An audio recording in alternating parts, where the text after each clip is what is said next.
Hi, my name is Sarah Tribble. This is our first video blog of the semester, and it is on HR development, human resource development, and the federal and state laws that protect an applicant from job discrimination, such as civil rights laws, Americans with a Disability Act. So the first thing I'm going to talk about is HR and what human resource is. Human resource is any person who is compensated for supplying skills or knowledge to help an organization to achieve its business goals. So, unlike any other resources companies use, whether it's technology or machinery, people need the most management in which employers have, which is HR departments. HR departments specialize in a number of different things, mostly to protect the workers and the employer. Some of these include doing workplace conflicts, enforcing company policies, hiring and training employees, and setting up the compensation levels. HR departments, they are very critical to our businesses, and they protect the most valuable assets. HR departments, they work very diligently to ensure employees are treated very fairly. They ensure that all federal and state laws are protected and they are went by, and they make sure that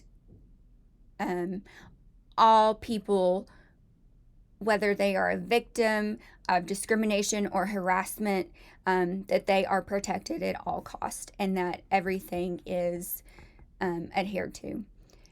There are several acts and commissions that protect our employees against discrimination in the HR department. One is the Equal Employment Opportunity Commission.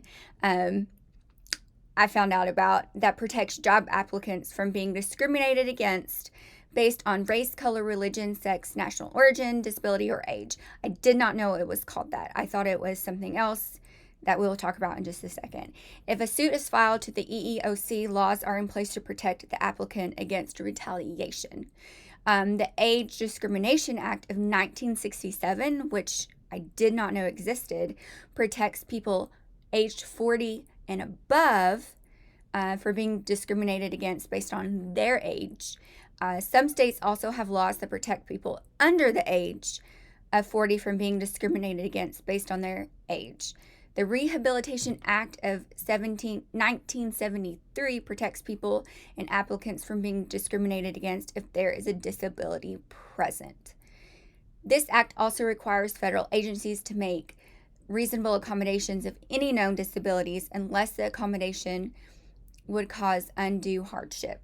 I think most of us know about that one. We are aware of that act, and I would hope and I think most workplaces adhere to this one.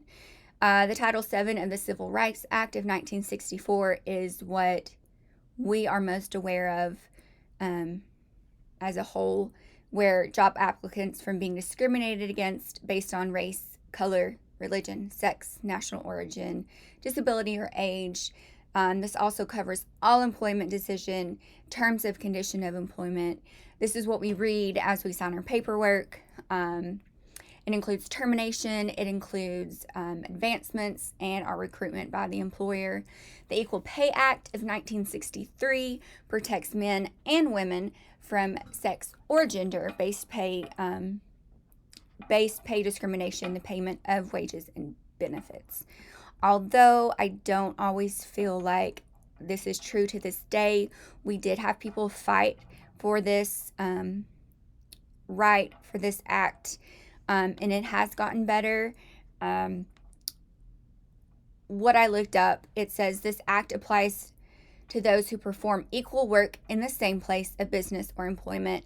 Gender wage gap has existed since the beginning of civilization, but in the 1860s, it became a political issue in the U.S., and protesters would line the streets, as we know, as we have read, as we have saw.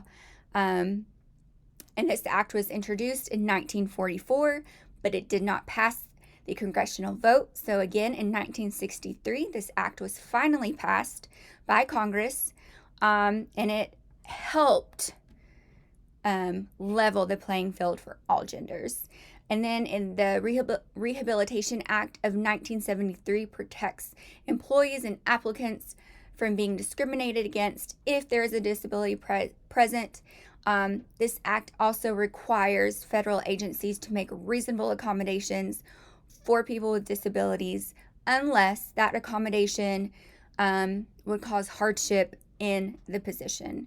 I really enjoy this assignment because, we know there are laws out there in the HR world. We just don't know why or when they came into place and the reasoning behind it.